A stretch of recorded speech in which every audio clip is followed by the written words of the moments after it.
Welcome, everybody, to Elixinol's webinar series about cannabidiol for health and wellness. If you have questions during the talk, then please put them in the chat area, and I'll try to answer as many as I can, many of the questions as I can at the end of my presentation.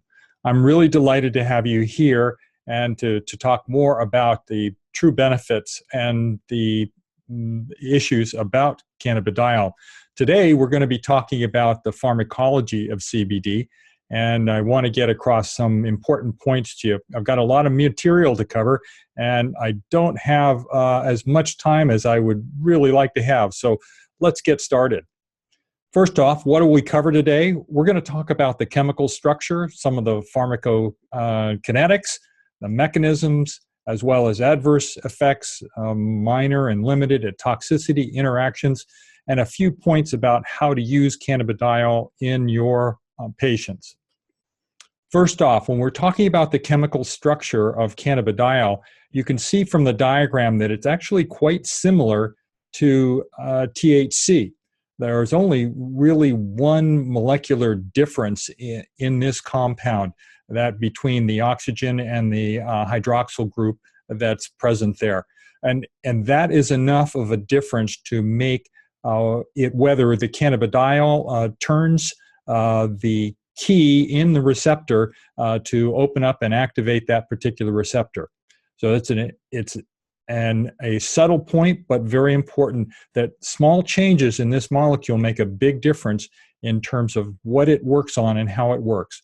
Now, these compounds are in the category of terpenes, and they have 3 phenol groups that are connected with some other changes. Typically, these molecules have 21 carbons that are connected, and it's truly a hydrocarbon type of a molecule with the oxygen groups and in the way they perform.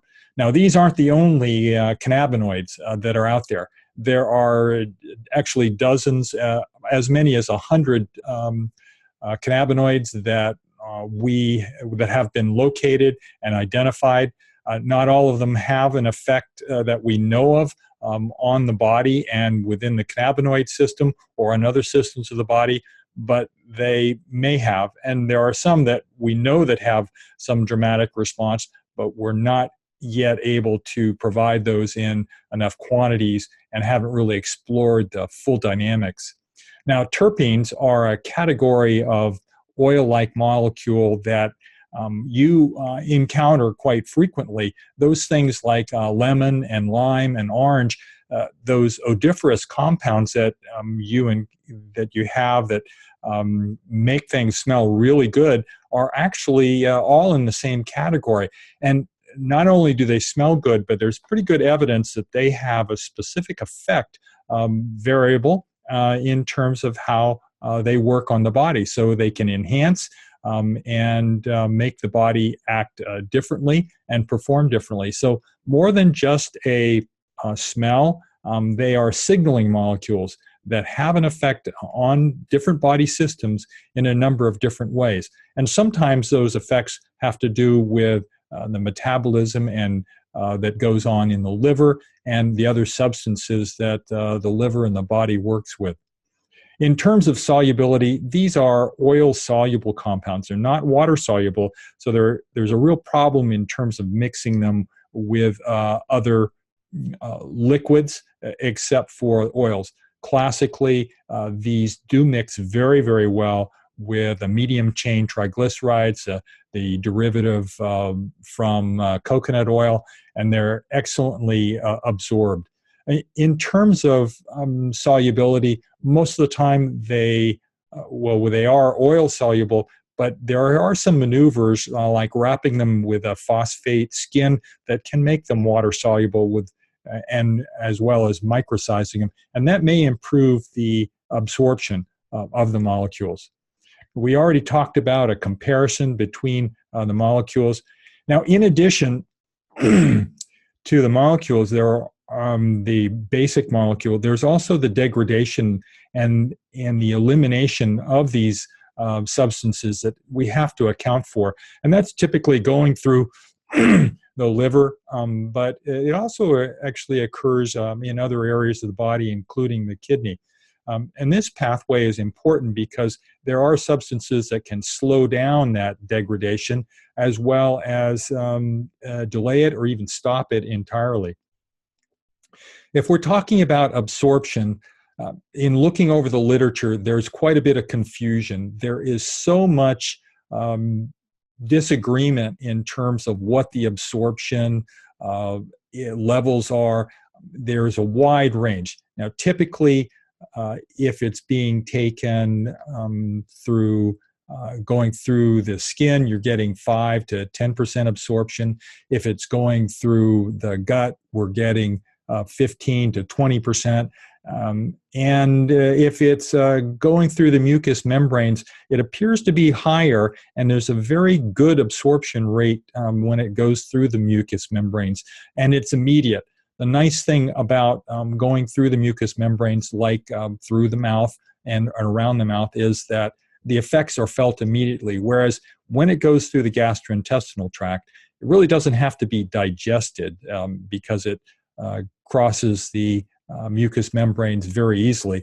But it does go through the movement through the gut, and that can sometimes take quite a bit of time. So the effects after absorption may be delayed up to 2 hours in terms of the benefits that you get from them. Whereas through the mucous membranes, you can get almost immediate effects.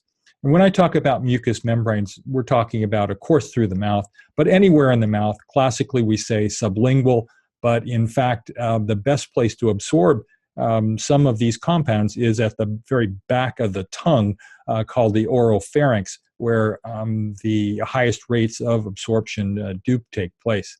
In addition, of course, there is rectal absorption. So if the product was used in the rectum, there's very good absorption through that mucous membranes, and there hasn't been shown to be any irritation as a result of that.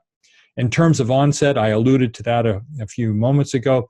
When through the mucous membranes, there's very rapid absorption. When it goes through the gut, a little bit longer. And actually through the skin, there is quite quickly the absorption takes place and it's felt.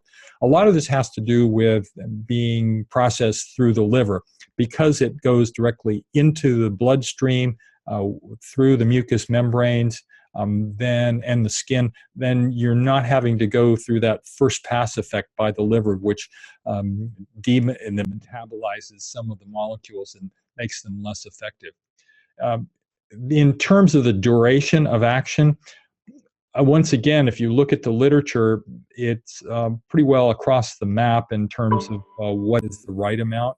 So what I have been seeing, and clinically, I see a 12 to 8 hour duration of effects from using cannabidiol. It seems to be consistent. Some of the literature says up to 24 hours in terms of half-life, but that's my clinical experience with using cannabidiol. Now, when we talk about the mechanisms, this is quite fascinating. Of course, it works within the endocannabinoid system, that natural system that we have within our bodies that is that master regulator for metabolism, for neurotransmitters, for the gut, and many other systems, immunity. But in addition, it has an effect on rebuilding and balancing the endocannabinoid system. So that's that little extra that we have that cannabidiol performs just within the cannabinoid system. But it's actually much more than that, because the cannabinoid receptors are really fairly isolated in terms of working in the brain and at the synapses of the nerve tissue. And then there's quite a few of the CB2 types of receptors that are located within the immunologic system. And there's a cascade of other receptors that are located through the body.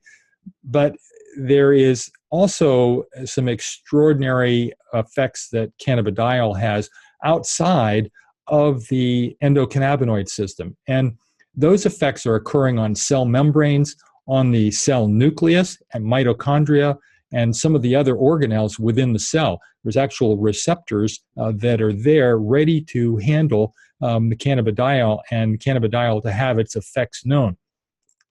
Now, when we talk about the effects, the molecule, the cannabidiol, and what it does at those receptors, once again, there is a wide range of behaviors. In some cases, on some receptors, it's an agonist that sort of activates that particular receptor for whatever action it takes. And in other cases, it's an antagonist, and it's blocking that action. In still other cases, you actually have a reverse antagonist.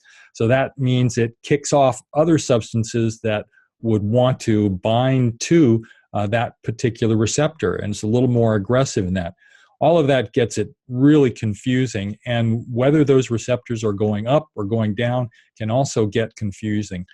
I think that my approach, and the approach that I recommend for you, is realize that CBD is modulating these receptors rather than pinning it down to one particular action, because it'll be frustrating in terms of keeping track of these particular actions on individual receptors.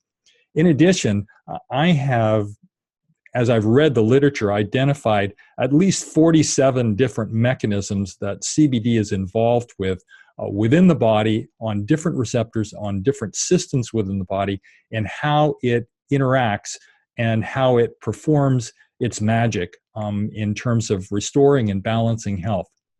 And one other thing I want to point out is that the molecule of CBD actually binds with or combines with some of the other substances and some of the other agonists and activators of the receptors in the body to regulate other receptors. So they become combined, they become joined, and it creates a subtle modulation of the receptors. For instance, at the opioid receptors, where not only are there opioids, but they're also the CBD is working, and the endocannabinoids as well, in terms of making small changes and into the opioid receptor in terms of how sensitive it is, how responsive it is, which explains a lot why we see such an improvement in terms of both pain and modulation and a reduction in the doses of opioids that are required, as well as some of the other addictive substances. Now, if we're talking about adverse effects, well, this is really pretty easy, because I haven't really seen anything significant in terms of adversity working with cannabidiol. Toxicity, none has been found. Massive doses have been used, and no toxicity has been identified. In terms of tolerance, and what I mean by tolerance is that after you've used the cannabidiol for a while and you're getting some benefits, you don't have to take more in order to maintain those benefits. And in practice, I've actually seen people able to take less, as much as 1/4 of the original therapeutic dose that they were using. In terms of withdrawal, I don't see any withdrawal. On the contrary, what I see with cannabidiol is a relief from the withdrawal from other substances, for instance, opioids or benzodiazepines. There's the ability to come off of these drugs. SSRI is another important one. And people are able to come off of those drugs, taper them down with minimal types of side effects very rapidly that you would not expect otherwise. A couple other things in terms of drug interactions. There are a few drug interactions. If you look at the mechanism involved with the liver and the cytochrome system, you'd say that, wow, there's a great potential for a lot of interactions. That's true. There is a great potential, but I just don't see the interactions. There have been some careful interactions that have been looked at with regard to epileptic drugs, and they're really quite across the map in terms of being high, low, and indifferent. So it's really hard to say about these substances. Only one case of interaction has been truly documented, that there was quite a bit of an elevation of that substance as a result of using cannabidiol, probably through the inhibition of some of the cytochrome systems, and no effect on coagulation or anticoagulation. So what we were talking about is this molecule is incredibly diverse, and it's doing things to enhance the endocannabinoid system. And I think this is an important understanding that you should have, because if we look at cannabidiol as a endocannabinoid enhancer, as an enhancer for all of the body systems, then that really fits into a lot of the other things that we as providers and professionals have been telling people for a long time, that things like lifestyle, diet, exercise, and sleep are also endocannabinoid enhancers. The same thing is true of acupuncture, massage, and meditation, and that includes osteopathic manipulation in terms of real evidence for improving the endocannabinoid system function. And we're talking about drugs. Even Tylenol has effects on the endocannabinoid system. Herbs and omega-3 oils are actually precursors to the endocannabinoid system. So what we're talking about is an endocannabinoid enhancer and a balancer. And then, of course, we're specifically, as CBD is and the THC as being phytocannabinoids and their interaction with the system. So who should use cannabidiol? Clearly, there's a number of benefits. I haven't found any age restriction of anybody who can't use it and who can't really benefit from it. In terms of the conditions, there are well over 100 different conditions that I've helped people with. And it doesn't matter what size they are. It doesn't matter how big they are. We'd like to think that, okay, we'll do it by the number of milligrams of CBD per kilogram. But in fact, that doesn't hold up, because everybody is different in terms of their need for supplementation of their endocannabinoid system.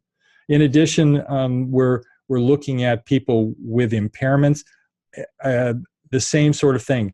Impairments, the degree of impairment doesn't necessarily mean the degree of endocannabinoid deficiency or the need for specific phytocannabinoids to improve them, and that being the cannabidiol. Now, here are some key points for CBD use I want to remind you of. To expect immediate results from most symptoms in minutes, hours, and days, rather than weeks. So you're going to get immediate response, and that means you need to make rapid adjustments. You can make rapid adjustments because there is no toxicity, there's no significant adverse effect. So get people to try it, increase to the effective level, and then if they do get a lot of fatigue with it, you may need to back down, or if they happen to get some side effect from their other medication that they're taking concurrently, okay, pull back.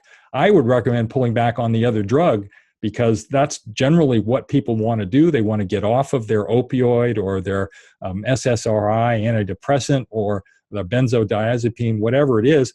That'll be an indicator that they can pull back on those things. CBD is safe, it's effective, it's non-toxic, and it doesn't interact with these other substances. You couldn't ask for a better substance to use. I want you to take away the message that this is more of a food than it is any kind of drug substance. Now, some key points that I want to get across and want to push home, and that is that CBD improves the whole person, not just one particular symptom. It's not a one-trick pony. We're talking about a global improvement in individual, and that CBD potentiates drugs while protecting against adverse effects. So what I mean is that it makes drugs work better, like the non-steroidal anti-inflammatories. They have a better effect. Like the opioids, they are more effective when they're using cannabidiol. And in terms of chemotherapy, the same thing is true.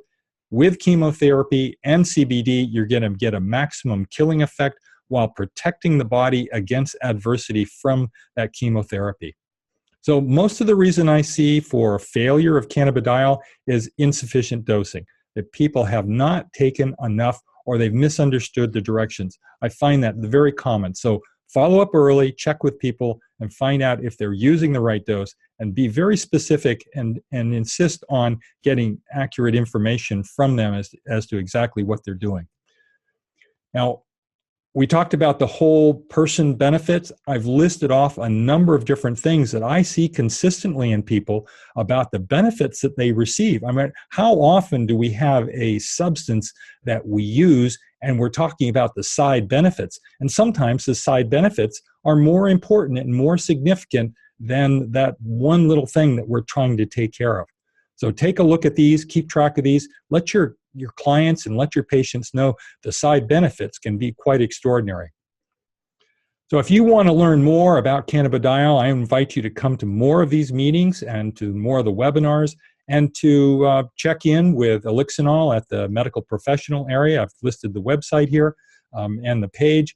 Come on over and join us, and let's work together to getting cannabidiol out to everybody, explaining the benefits, and resolving pain and suffering. So I've finished with my core talk. If you have questions, I'd be glad to answer any questions that you have now. I wonder if you would put that message into the chat area, and I'll take a look at that.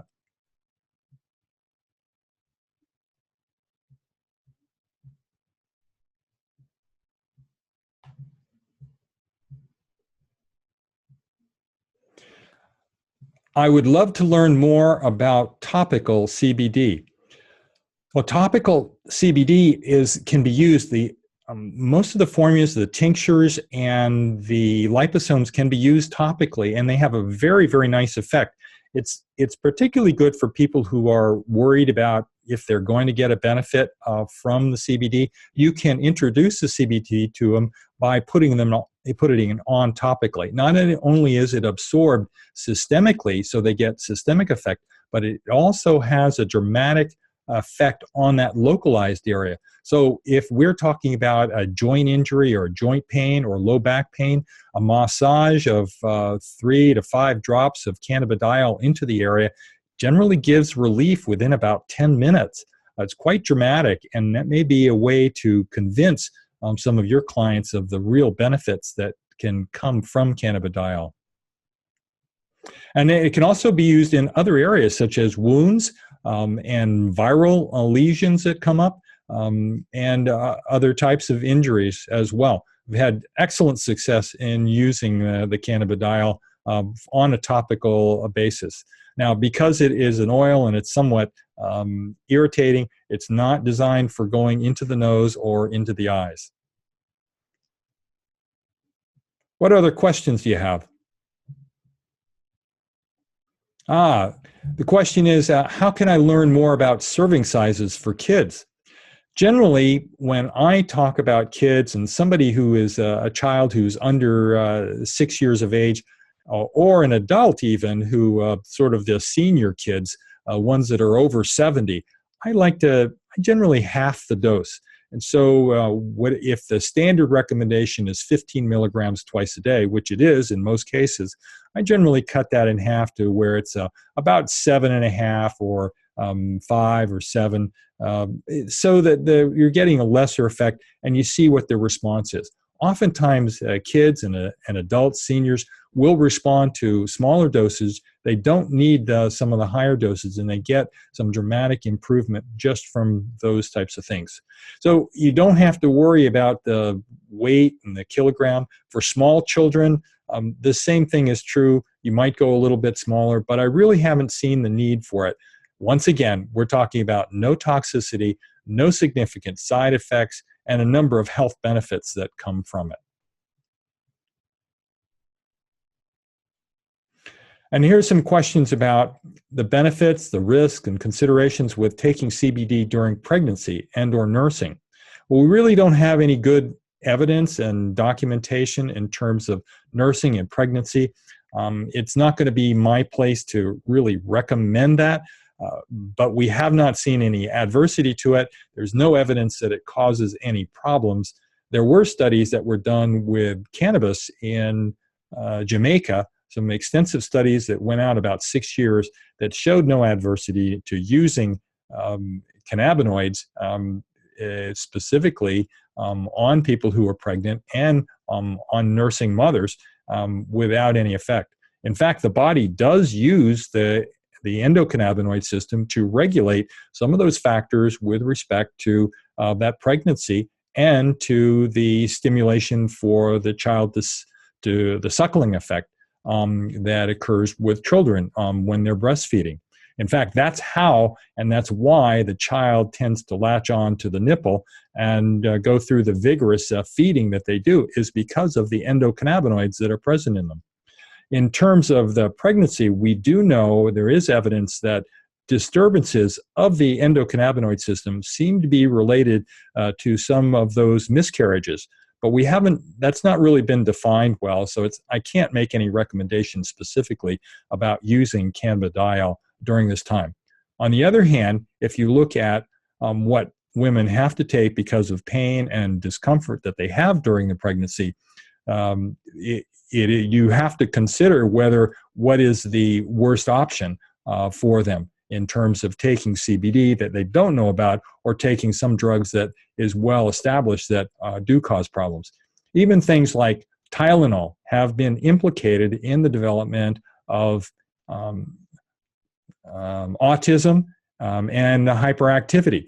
So we just don't know enough about the situation. And just when we thought the coast was clear with Tylenol, there's new evidence that suggests that there's a much increased evidence for the occurrence for autism and hyperactivity with that supposedly innocuous substance.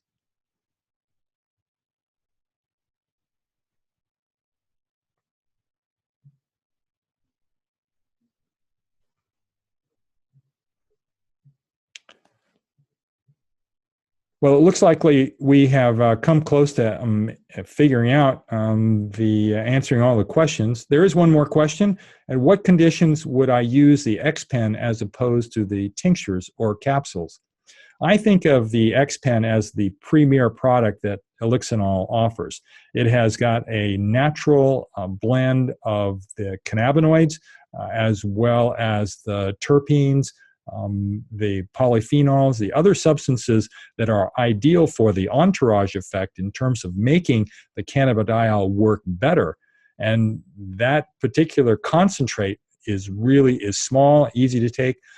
So for someone with a really serious condition, I like to recommend the XPen as being the top of the line. And it comes in a very nice oral delivery device so that you can be very confident of the exact dosage of 15 milligrams per push of the device.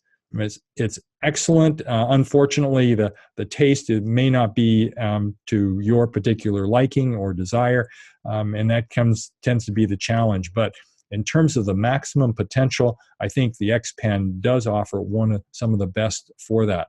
Now, the capsules are close behind, and they contain 15 milligrams per capsule, and that's pretty good for people who are fitting this into their regular regimen or whatever medical program that they're using. So that's very, very good. But because it's confined to 15 milligrams, it's very difficult to split dosages with that. And that's where the tinctures become ideal for customizing exactly what you want to be taking and the benefits. By using the tinctures, you can adjust by the fraction of a milliliter exactly what is going to work best for you, control your condition, and allow you to get free of other medications and substances that you may be using in the meantime. In terms of the liposomes are a special feature that because it's water soluble, it can be mixed into water soluble drinks. So it can be put into a drink, it can be put into a favorite beverage, and that way it's really easy to introduce to people who may have some reluctance or maybe some taste sensitivities where they just don't like the taste of some of these natural substances. Yeah, furthermore, it can be used topically as well. Then the beauty of the liposomes is that they have an increased bioavailability. Because they have a phosphate wrapping around them, they become water soluble, and that also enhances their absorption. So we're seeing between a 5 and a 10 times potentiation and bioavailability by using the liposomes. One reservation, though, it doesn't work that way in everybody. And so if people get up to a high dosage level using the liposomes, they may find it better to switch to either the tincture or to the capsules, where they'll be getting a concentrate and perhaps a little more effectiveness on the problem that they're trying to address. No question that liposomes are particularly effective for behavioral disorders such as depression, anxiety, and PTSD, some dramatic responses that we've seen from fairly low dosage. And it also would be a good starting point for kids because it does have a sweet flavor and a tasty application.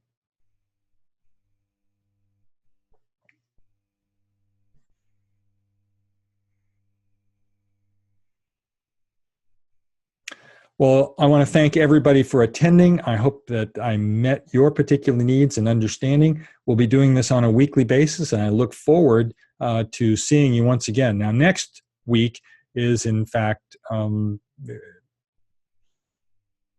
Thanksgiving, and we will not be having a session at that time, but we'll pick up on the following week and talk about new and interesting things and dramatic results with cannabidiol. Thanks for watching.